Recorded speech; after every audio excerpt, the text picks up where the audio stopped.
So if you're a guy and you like girls, I'd say, you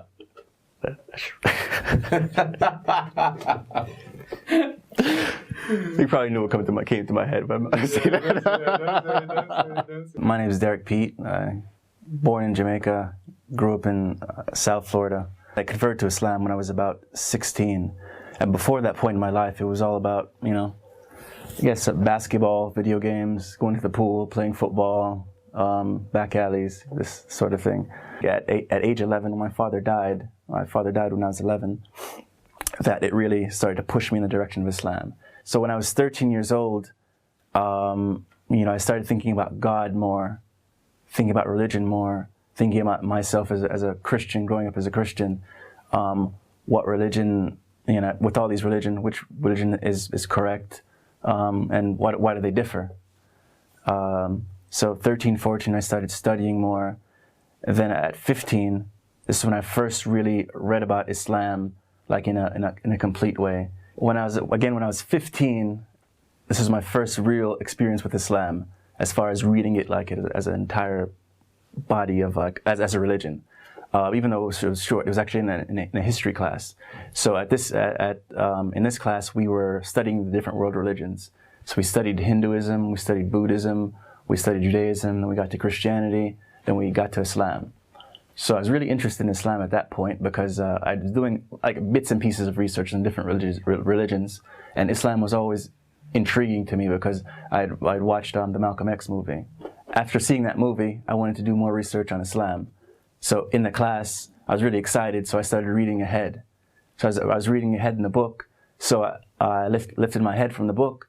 I look up at her, I'm like, I think her name was Mrs. Walker, and I asked her, so if this is Islam, why isn't everybody Muslim? Even though it did catch my attention in a sense, but as far as like reading about Orthodox Islam, that happened when I was 15 years old. And when that happened, I felt like, well, I said, wow, this is really simple, because in Christianity, it's a little bit more complex, the nature of God. It's a little bit more complex as it concerns the Trinity. And I saw in Islam a simplicity. My cousin's husband, who was a Muslim, he gave me a book about Islam. That book was just really like helped me to let go any doubts that I had, or any sort of questions that were left in my mind, or anything that was sort of holding me back. So one of my biggest concerns with converting was being able to sort of keep that barrier between myself and girls. Because before converting, everything is all good. You hang out with girls, either attending whatever, parties, hanging out, and everything's very open. But after I know in Islam that's something I wouldn't be able to do anymore. I'd have to be more strict. That's something I had a big concern. Like, will I be able to fulfill that? But it turned out to be not as big as I thought it was going to be. Because Allah gives you that drive that you need. Allah gives you that protection. So with my cousins, this was a major issue.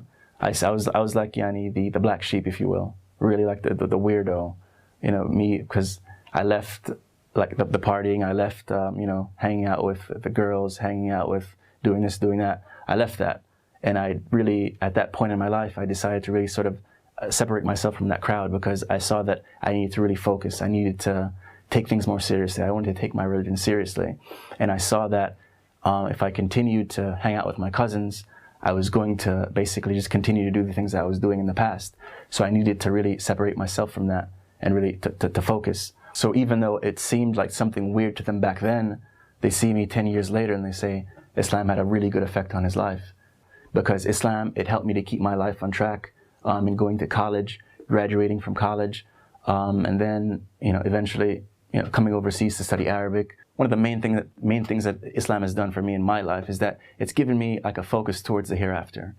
It's given me like a clear focus, because as a Christian, there's a hereafter, but it's very hard to conceptualize it. It's very hard to think about it and focus on it in your daily life. It organizes things for us and helps us makes things clear. It's going to change your focus. So you might have like something that's really appealing to you as a non-Muslim, but you enter Islam and you enter a world where your entire perception just changes. You see different things, you understand different things. Don't worry about what people think immediately. Those ideas could very well change. And Islam, as beautiful as it is, this beauty, if you live that beauty, people are gonna notice that. People are gonna see the beauty through you. So don't worry about what they think immediately. Show them what Islam is through your own, through talking to them about Islam and showing them what Islam is through you.